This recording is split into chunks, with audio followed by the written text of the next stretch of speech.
A lot of this isn't going to make sense to you, and I'm sorry about that. I'm just going to start at the beginning, with the house.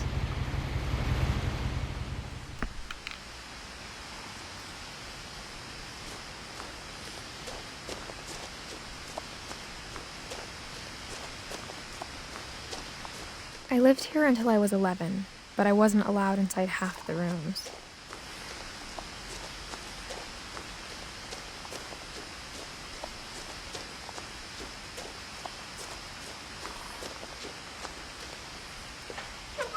Inside the mailbox were bills from 7 years ago, marked urgent, open immediately.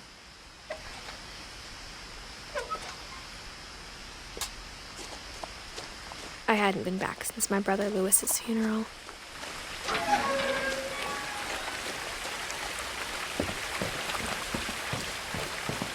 In her will, my mother left me a key, but didn't tell me what it unlocked. Maybe she thought I'd know, or she thought that the mystery would be enough to bring me back.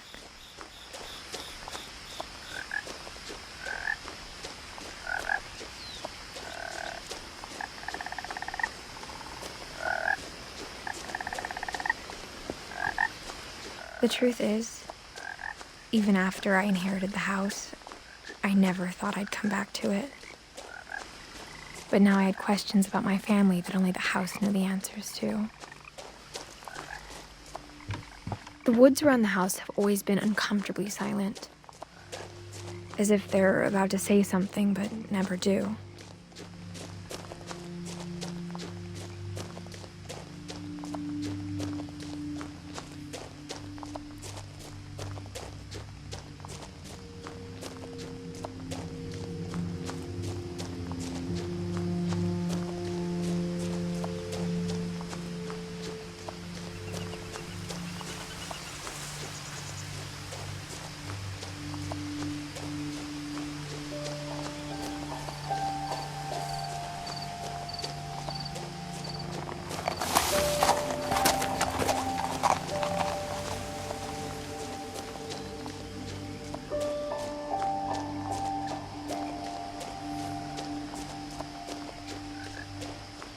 No one had driven this way in a long time, but I saw a few hoof prints.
The house was exactly like I remembered it, the way I'd been dreaming about it.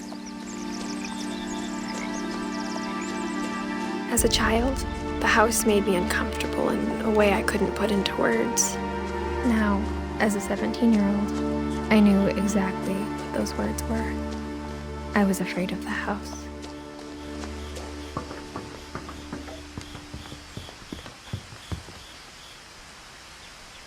I hoped the key might unlock the front door. It didn't.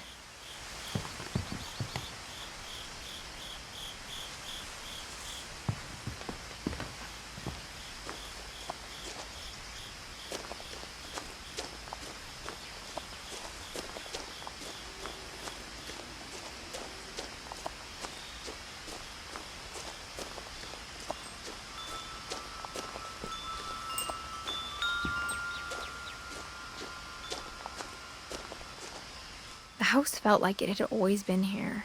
Even the swing set was older than my mother.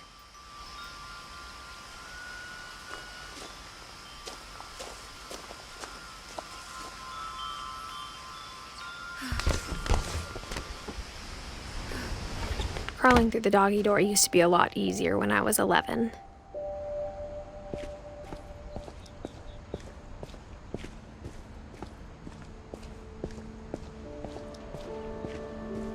For the first time in years, I felt like I was home.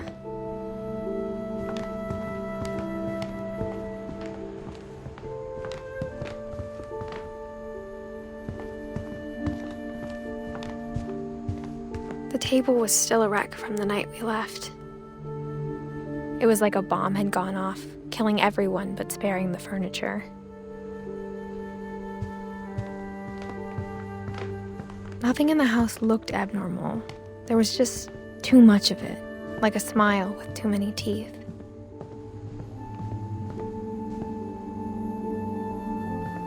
A lot of things got left behind in the whirlwind of that last night. My mom wasn't much of an optimist, but she never stopped believing that my brother Milton was alive.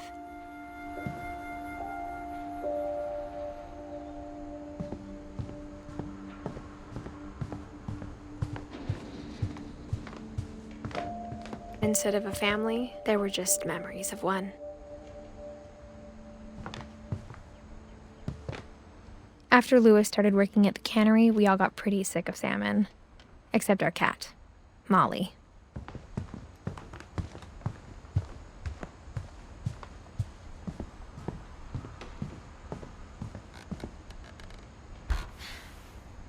Edie told me once that every Finch who ever lived is buried somewhere in the library.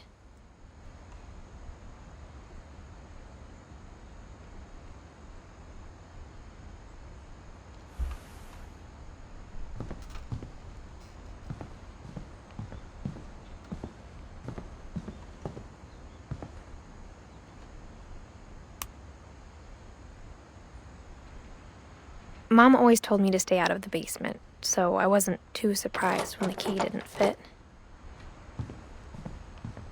Even the fireplace had a story. Edie told me the bricks came from the original house, after it sank.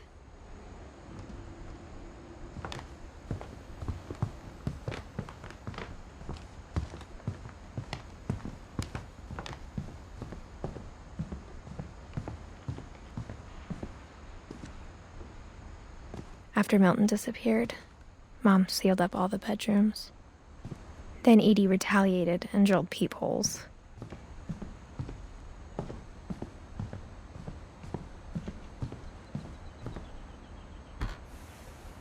As a kid, I just assumed every house had peepholes and sealed rooms you weren't allowed inside of.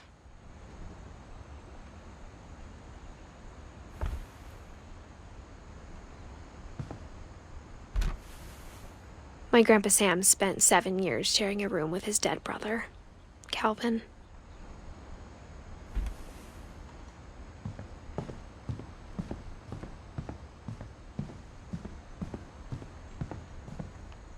Whenever people ask me about my family, the first thing they always want to know about is Barbara.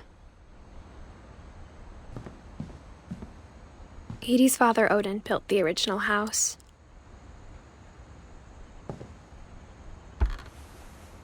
Barbara was a child star for 2 years, until America grew out of it.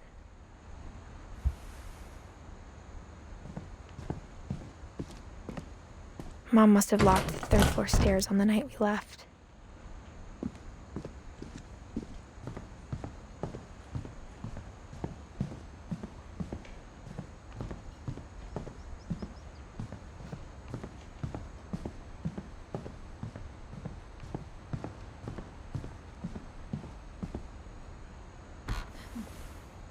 Molly always seemed like a girl I could imagine being friends with, if she hadn't died in 1947.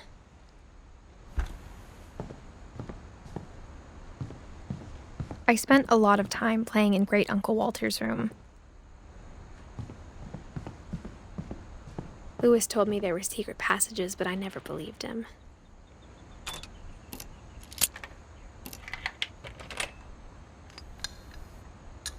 Turns out, my mom was really good at keeping secrets. Now it was time to find out what my mom had been afraid of.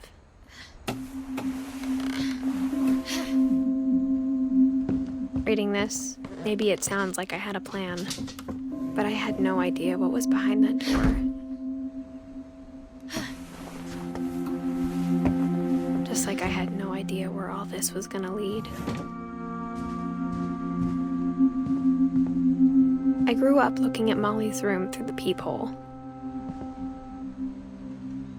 Molly's gerbil had a tiny bedroom with its own even tinier gerbil cage.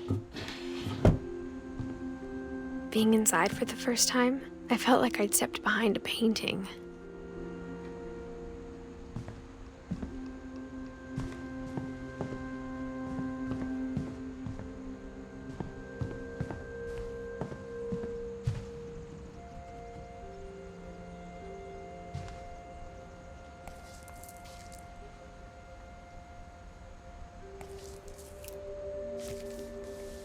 December 13th, 1947.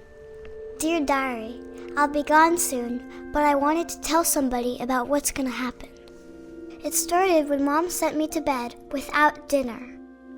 I woke up and I was starving, so I looked around for something to eat. The gerbil food was dry, but I didn't mind it. My Halloween candy was all gone.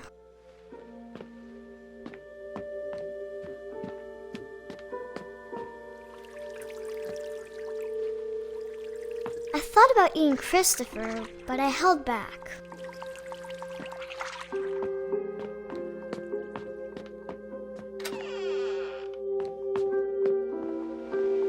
I ate a lot of things that night.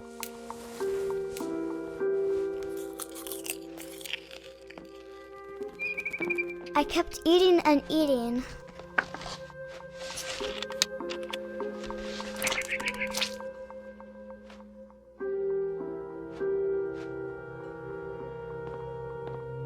Then I heard chirping outside my window.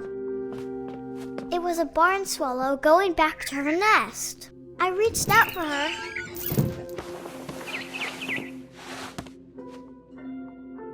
And suddenly, I was a cat. I tried to be quiet, but the bird was really scared.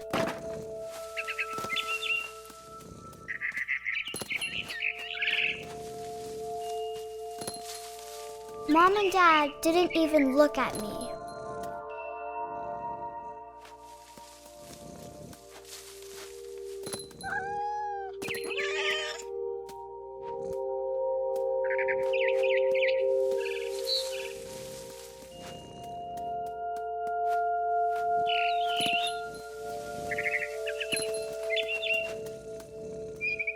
I jumped and I almost got her.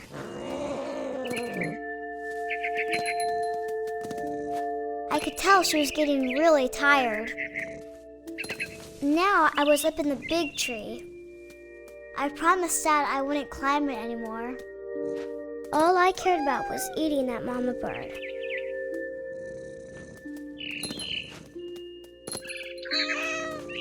I gobbled her up. And suddenly, I was an owl. First, all I heard was the wind. Then I heard little teeth nibbling in the grass.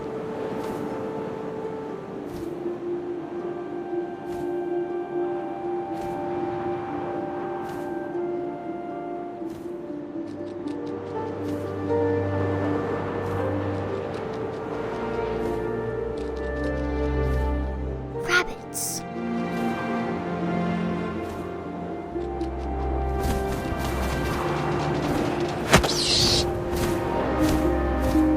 I imagined his face looking up and seeing mine through my talons. I swallowed him up, and I didn't chew one bit. Then I flew off to find something bigger.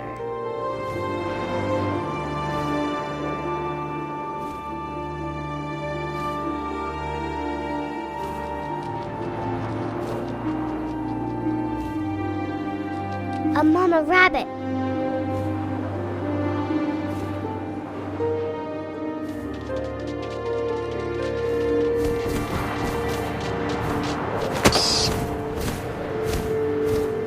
She was almost too big to carry. I started choking, but I couldn't stop eating.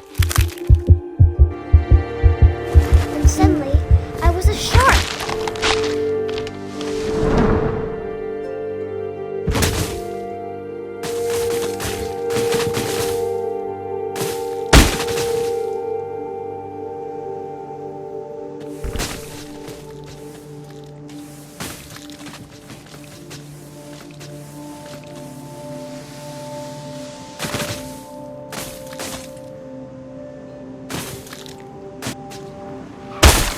I rolled off a cliff and into the ocean. Now, I was hungrier than ever.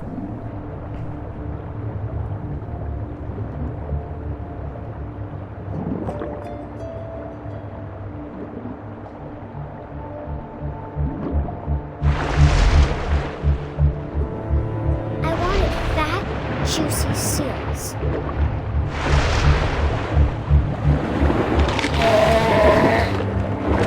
Off her flipper, and it tasted really good.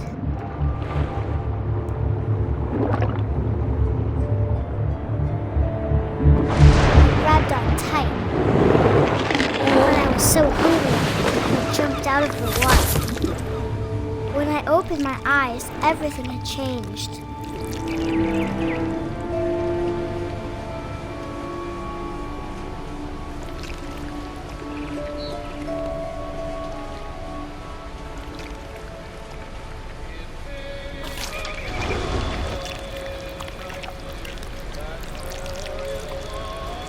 Now I was a monster, and I smelled people everywhere.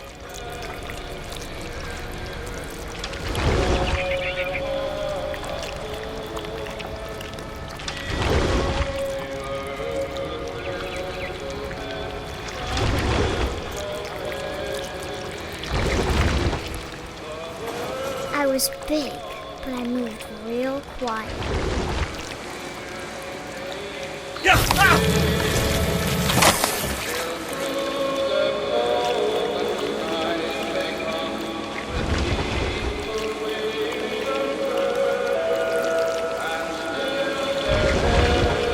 I wanted to stop, but also I didn't.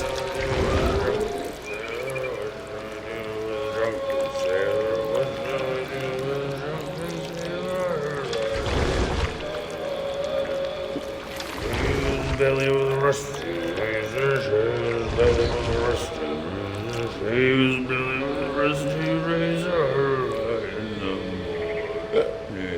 What shall we do with a drunken sailor? What shall we do with a drunken sailor? What shall we do with a drunken sailor?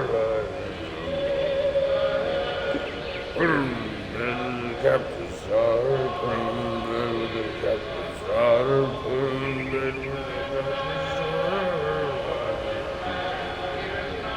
What shall we do with a drunken sailor? What shall we do with a drunken sailor? What shall we do with a drunken sailor? Shut it with a long hotel, he's over. Shut it with a long hotel, he's over. Shut it with a long hotel, he's over. What shall we do with a drunken sailor? What shall we do with a drunken sailor? What shall we do with a drunken sailor? Put him in the scuppers with a hose pipe on him. Put him in the scuppers with a hose pipe on him. Put him in the scuppers with a hose pipe on him. What shall we do with a drunken sailor? What shall we do with a drunken sailor? What shall we do with a drunken sailor? Heave-ho, she rises, heave-ho, she rises, heave-ho, she rises in the morning.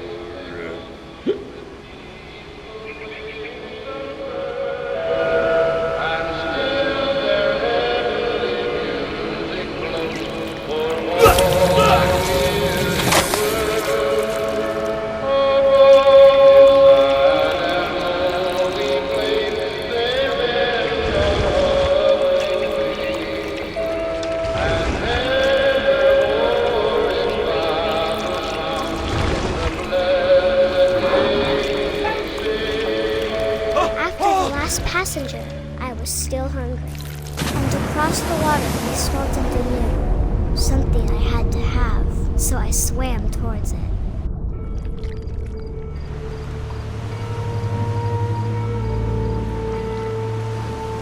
I slithered onto the sand, and the good smell went into an old pipe.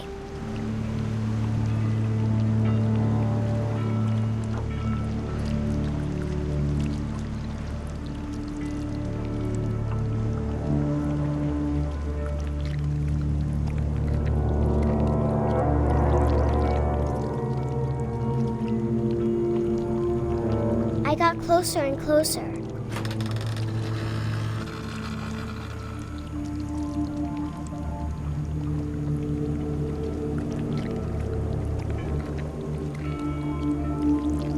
All of my stomach started growling. And suddenly, I was me again. I held my breath for a long time, but I couldn't hear anything. I think it's waiting for me to fall asleep. But it's not going to wait much longer. It needs to feed, and we both know I will be delicious.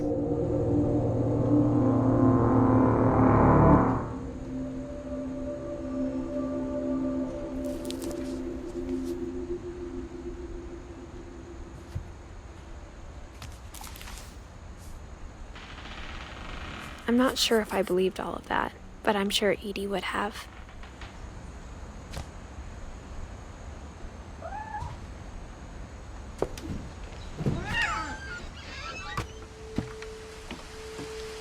This will be obvious later, but my mom never told me any of these stories. Edie would have, but Mom didn't like bringing up the past.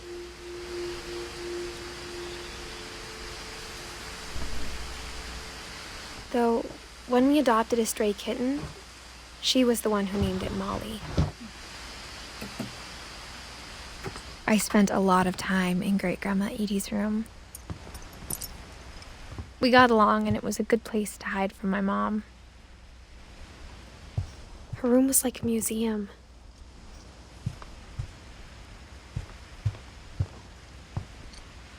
One summer, they evacuated the island, but Edie refused to go. For a few weeks, she was a celebrity. When Edie told people Sven was killed by a dragon, she could also have said he was building a dragon-shaped slide that collapsed. Even in her 90s, sometimes Edie seemed a lot younger than my mother.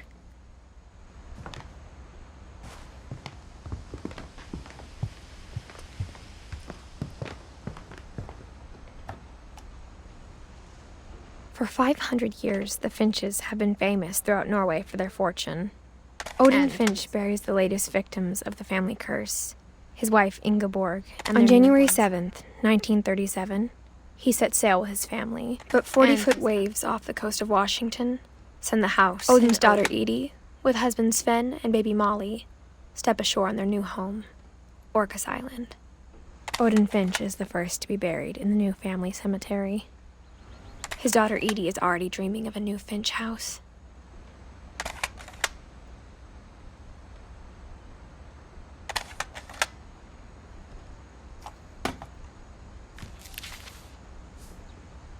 Whatever's wrong with this family, it goes back a long ways.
The only trace Grandpa Sam's first wife, Kay, left on the house was the pink bathroom.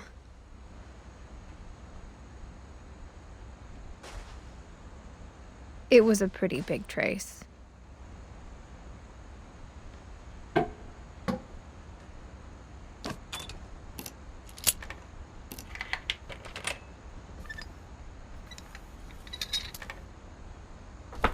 There's a secret in this bathroom. It's in the last place you would look. It isn't in the cupboard. It's hidden in this book.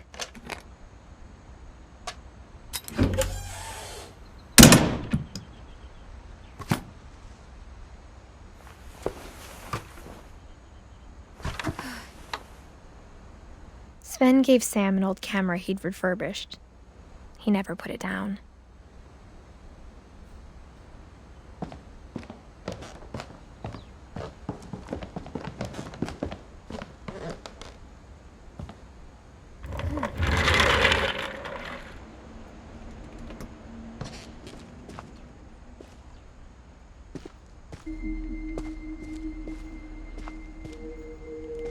I knew Grandpa Sam had a twin, and that he never talked about him.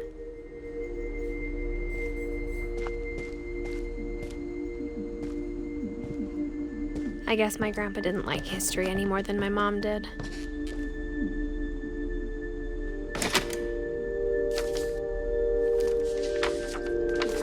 How I Want to Remember My Brother by Sam Finch. The thing I remember is that when he made up his mind, that was it.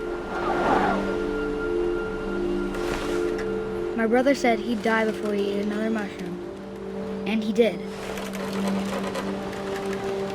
At Barbara's funeral, we swore we'd never be afraid again, and he wasn't. I think Calvin always wanted to fly.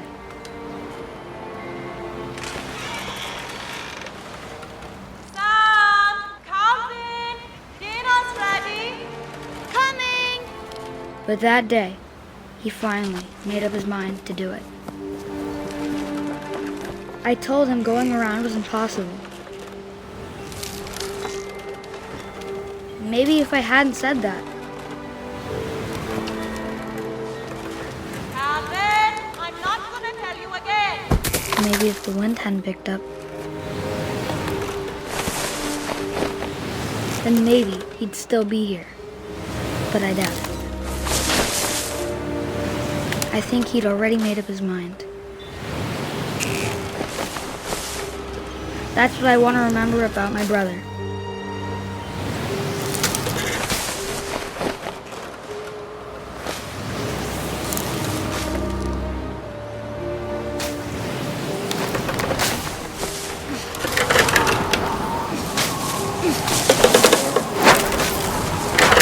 The day he made up his mind to fly. And he did.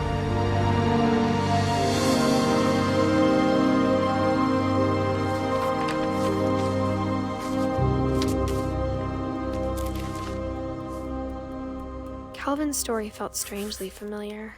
When I was younger, I remember trying to do the exact same thing.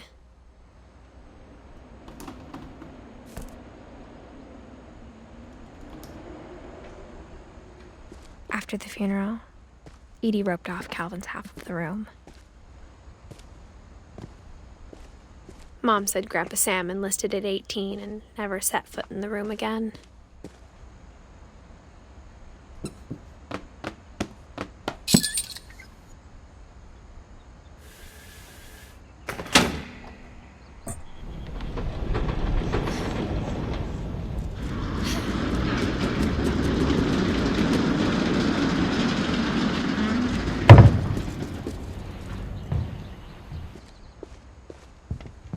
The passages were a pretty tight fit.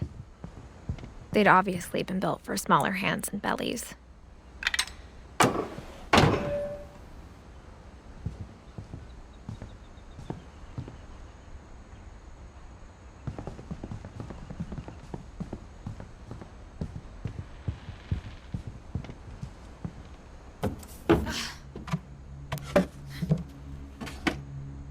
Growing up, I always thought of Barbara as a child star.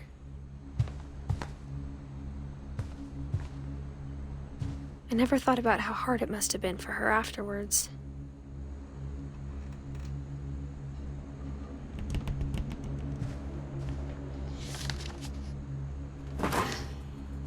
Of all the stories people wrote about Barbara's death, I'm surprised Edie saved this one.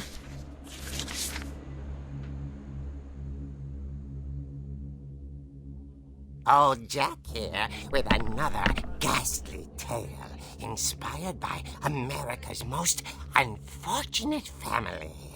I'm calling it The Surprise Ending of Barbara Finch. As a child star, Barbara was famous for her scream. Now at 16, she was all washed up. A has-been. But in a lucky break, she'd been asked to perform her signature scream at a local convention for monster movie fans. It was just the boost her career needed. Unfortunately, her scream hadn't aged well. Getting better. I think you just need the right motivation. Her biggest fan and current boyfriend, Rick, was about to demonstrate when... Now that was a great scream. It was Barbara's father, Sven. He'd slipped into a table saw and had to be rushed to the emergency room. So Barbara got stuck babysitting her youngest brother, Walter. Her convention comeback was cancelled. Okay, I'm hearing frustration, but I'm not hearing terror. What if I tried... A gang of hoodlums in Halloween masks have been terrorizing Orcas Island tonight. Police are urging residents to... That came from the basement. You're right! Also, I loved your delivery on that. Why is your basement door locked? Because my dad likes making puzzles and secret passages. There's a key hidden in the music box. The secret is to keep winding and winding until finally the key pops out. Thanks, babe. I'll be back in a sec. 20 minutes later, Rick hadn't returned. So Barbara went to look for him, right on cue. She reached for the music box. And as she wound the key, she listened for Rick, but the house was silent.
Oh! Rick?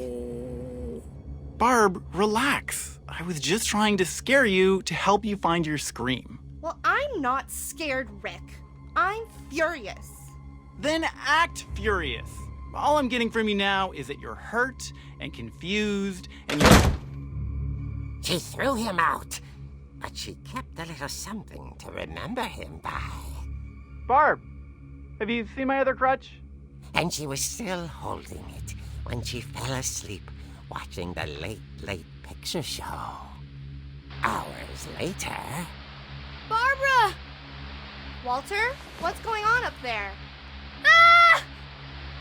Okay, I'm coming up, but if this is a trick, you're dead, Walter.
coming from inside the house.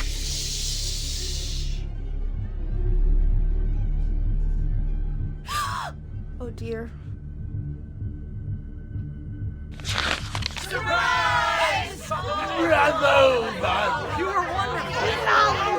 The monsters had come to surprise her.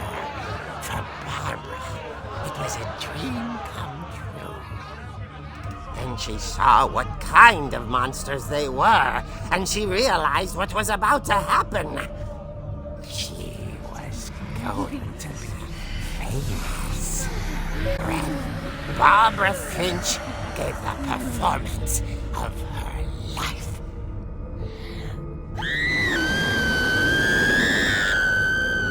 I wasn't there myself, but I hear Barbara was magnificent. Poor girl. She had a taste for stardom.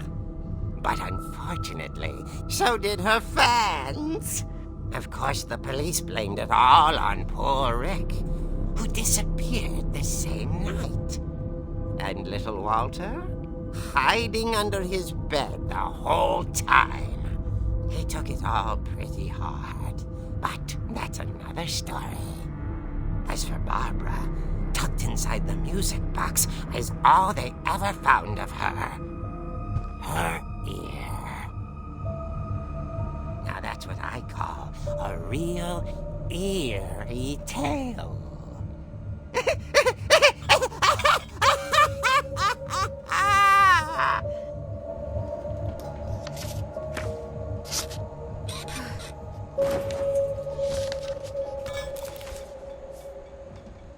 Edie told me all Barbara wanted was to be remembered, as absurd as that comic was. Maybe what Edie saw was a happy ending.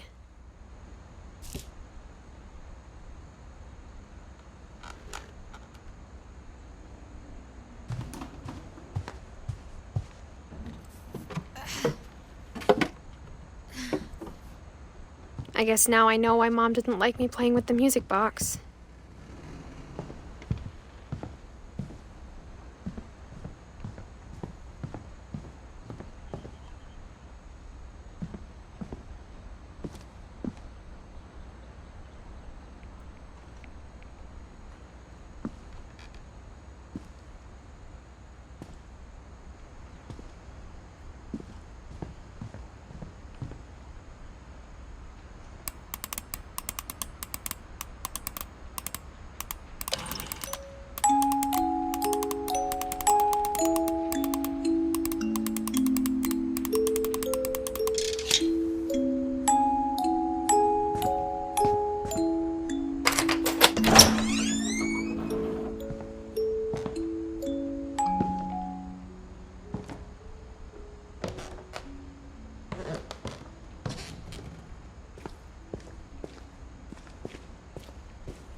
Mom said the basement was off limits, unless I wanted another tetanus shot.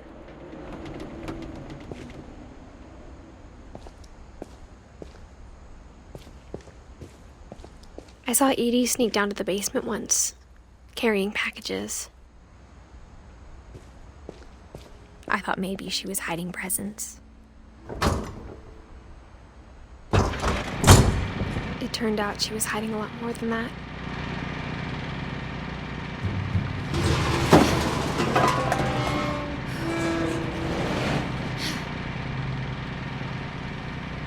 I remember asking Mom once about where Walter had gone. She said after Barbara died, he got as far away as he could. If there's a pattern in all these stories, I think it's that none of us has gotten very far. Goodbye, everyone. I can't believe I've been down here for 30 years.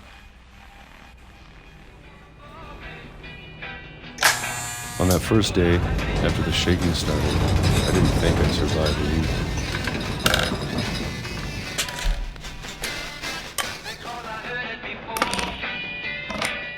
But after a few days, I settled into a routine. That's what kept me sane, having a schedule, living for today. I always expected to be dead tomorrow. But if you wait long enough, you get used to anything.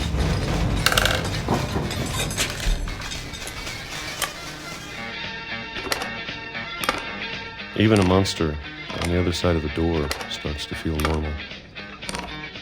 Almost friendly.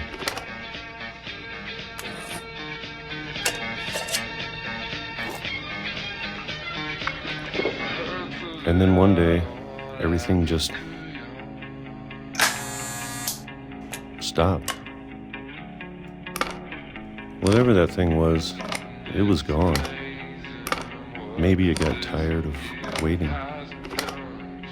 Or maybe I just got tired of being afraid.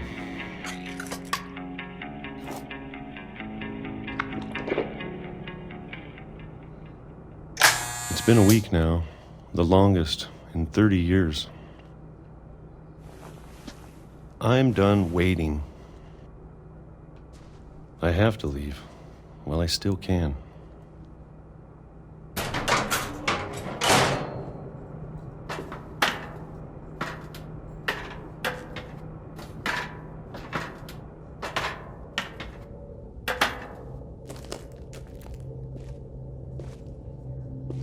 I know it's out there somewhere. Whatever killed Barbara and Molly and Calvin. Maybe this is all a mistake. But I need to stop living the same day, even if it kills me.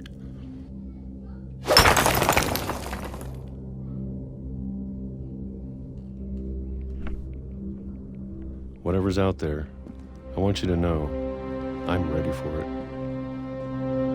I'm going to appreciate all of it, especially the food. I don't mind if I only have a year left, or a month, or a single week. I'd be happy with one new day. I can already imagine the sun on my face.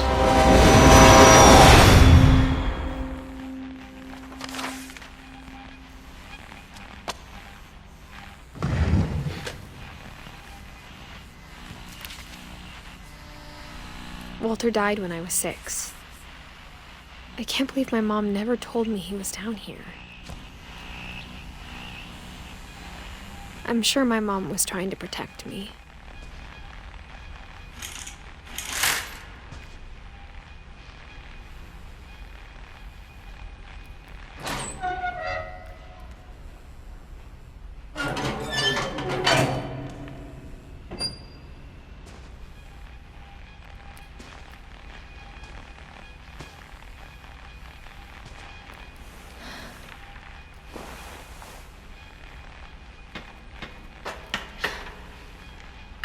Maybe she was afraid I'd end up like Walter. But if she never told me about an uncle under the house, I can only imagine what else she was hiding. I don't want to make the same mistakes she made, trying to bury something that's still alive.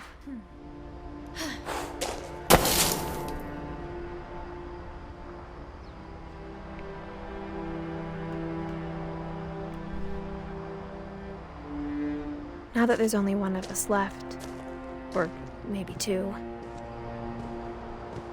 I thought it was time I heard the stories for myself and found out what happened to everyone else. But now I'm worried the stories themselves might be the problem. Maybe we believed so much in a family curse, we made it real.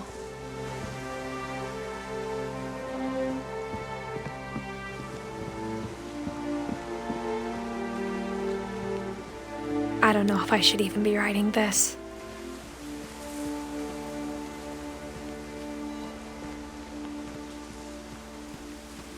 Maybe it'd be better if all this just died with me.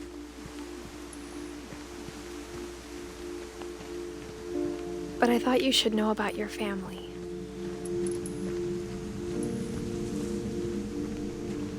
And the history you're a part of.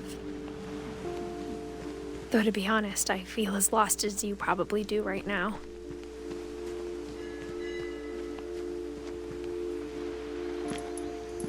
I think the people in these stories believed them, for what that's worth.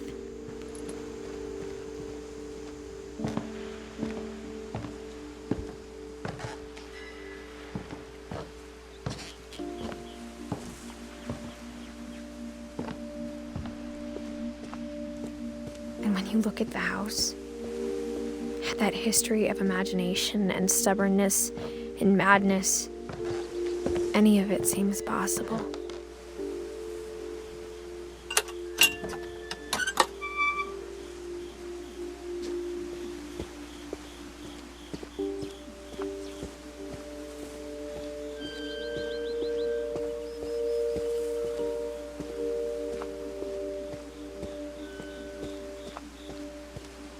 I think we've been surrounded by death for so long, we've just gotten used to it.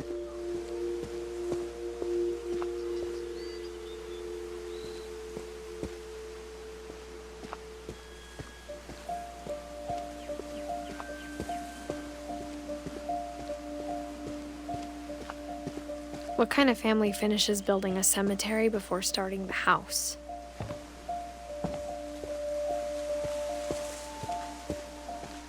It's embarrassing for me to admit this, but the pet cemetery may be more uncomfortable than the human one. 3 of the gerbils are mine, and 2 had been my fault. Sven built the house, but it was Edith who designed the cemetery. I'm sure Odin's monument had been Edith's idea. My mom was always trying to move on, but for Edith, the past never went away.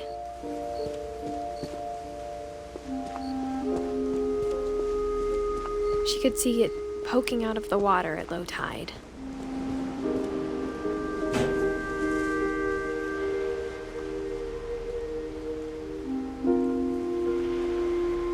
Edith said she dreamed about the old house every night.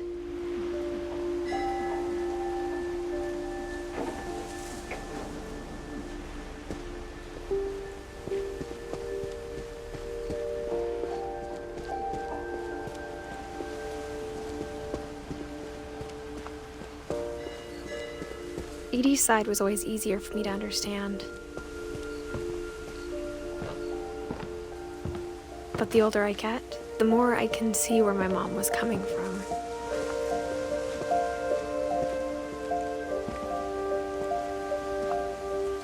She lost 2 of her brothers, just like I did. I get why she tried so hard to protect us. There's so many things I wish I could ask my mom now.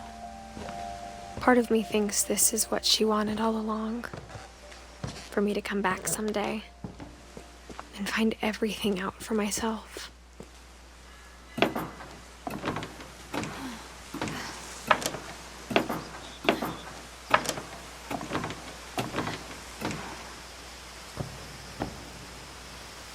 But looking back on it now,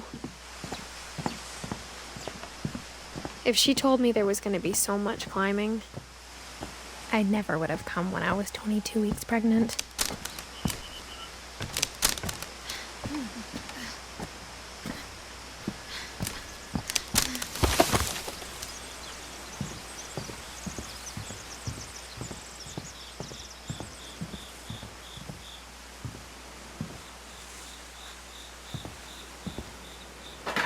I never met Grandpa Sam, but I think he and my mom had a lot in common.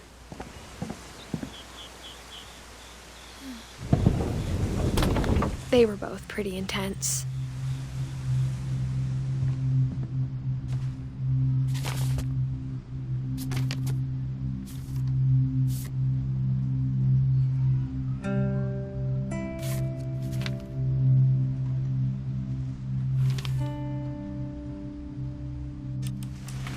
Dawn, I promise, you'll never forget this weekend. Yes, sir. These memories are gonna last a lifetime. What? Am I gonna have to shoot me? Perfect. It's gonna rain the whole weekend, isn't it?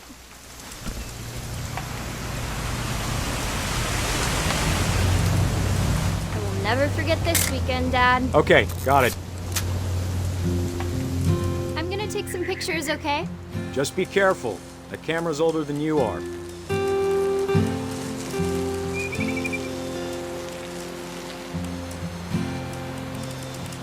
Definitely should not have drunk all that coffee.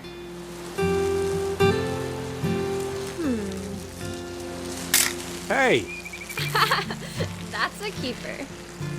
Nothing quite like being outside.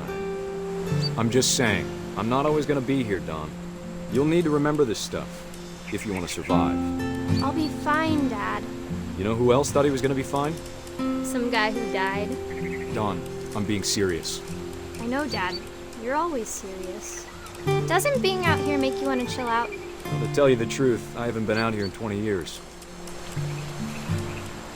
Dad! Good eyes, Dawn. Before you take the shot, let me get a picture of you.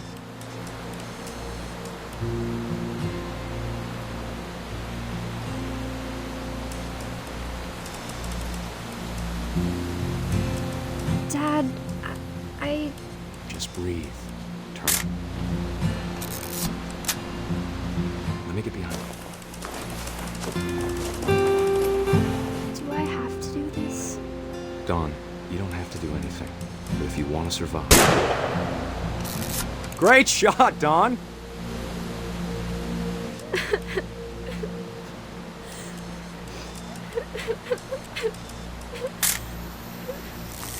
I'm proud of you, Dawn.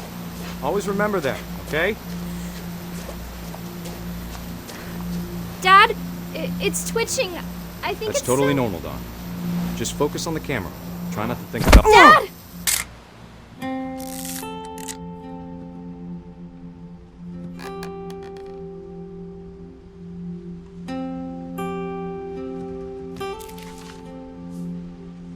Of all these stories, that's the one I wish most that my mom had told me.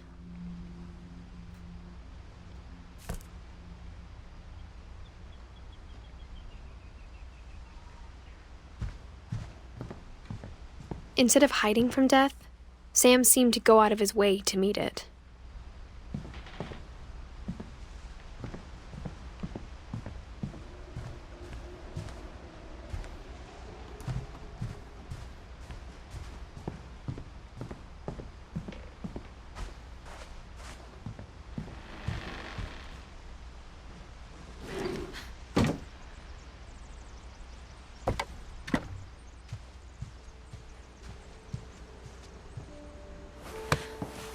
After Sam died, my mom and Edie got really close. They'd both lost a lot.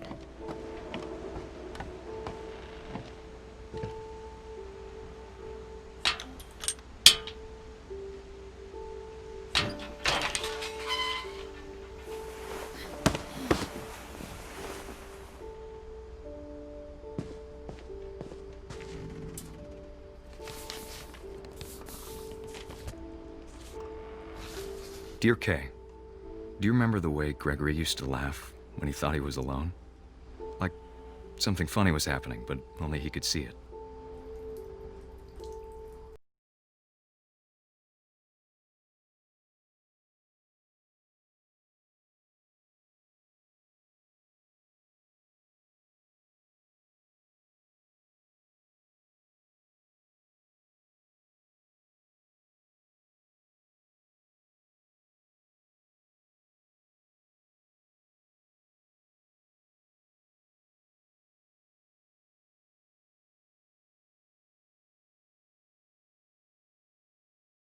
Over, Gregory. It's time to... Hold on, sweetie. Hello? Sam, I told you I don't want to talk right now. I wonder what he saw.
how silly it sounds.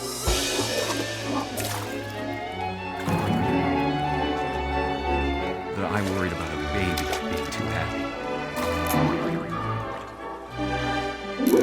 But I could feel him slipping away. Sorry about that, Gregory. I know you did everything you could. Maybe if I hadn't called that night. Damn it. Hold on, I don't want Gregory. I wish he could have told us about the world he saw.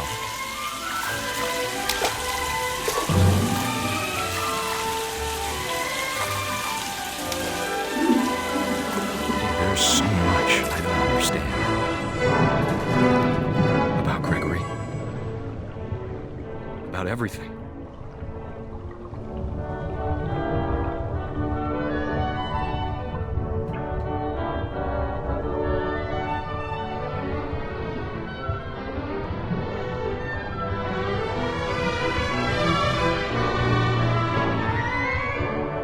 But I know what happened wasn't your fault.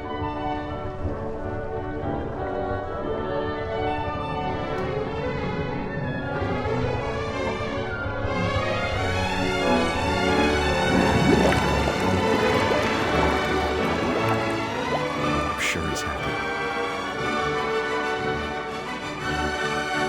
And he'd want you to be happy too. Good luck, Kay. Love, Sam.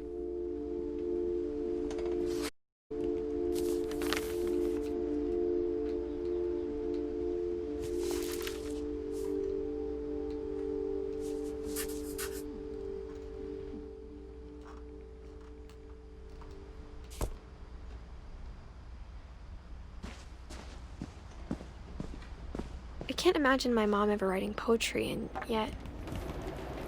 A poem for Gus, who always said the wedding was a bad idea.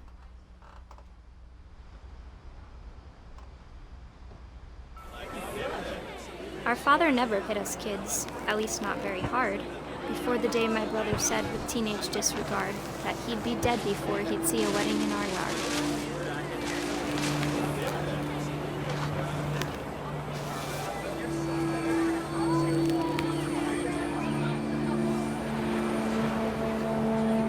My father made him come, of course, but Gus stood far apart, just flew his kite and bottled up the storm inside his heart.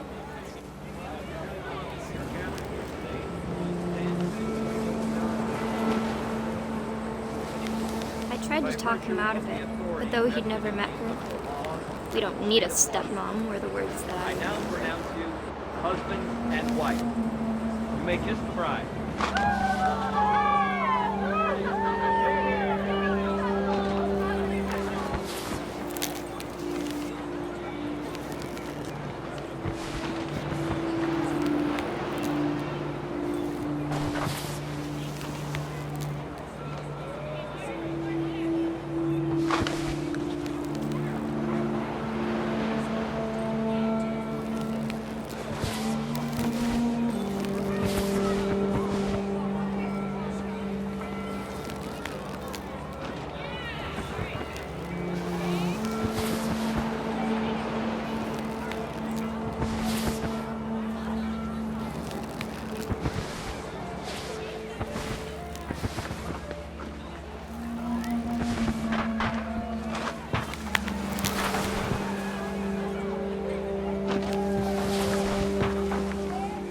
When the time for photos came, Dad ordered him to come here.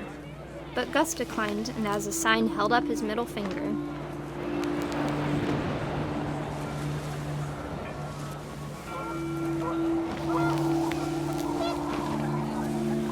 The wind picked up, and panicked geese appeared and quickly went. But all the humans did that day was go inside the tent.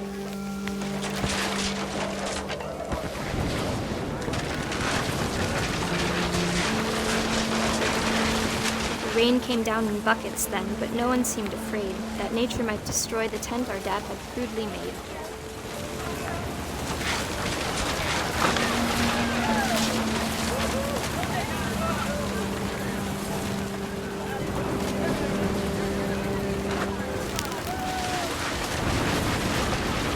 thunder sounded much too close and full of angry power. But all my father said to this was, "Make the music louder."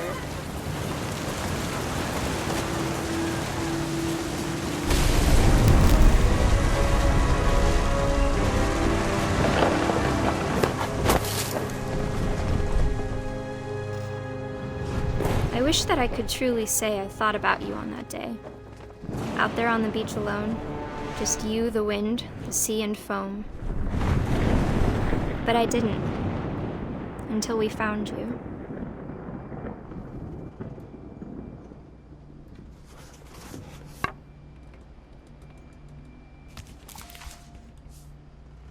She never talked about him, but Mom told me once if I was a boy, they were going to name me Gus.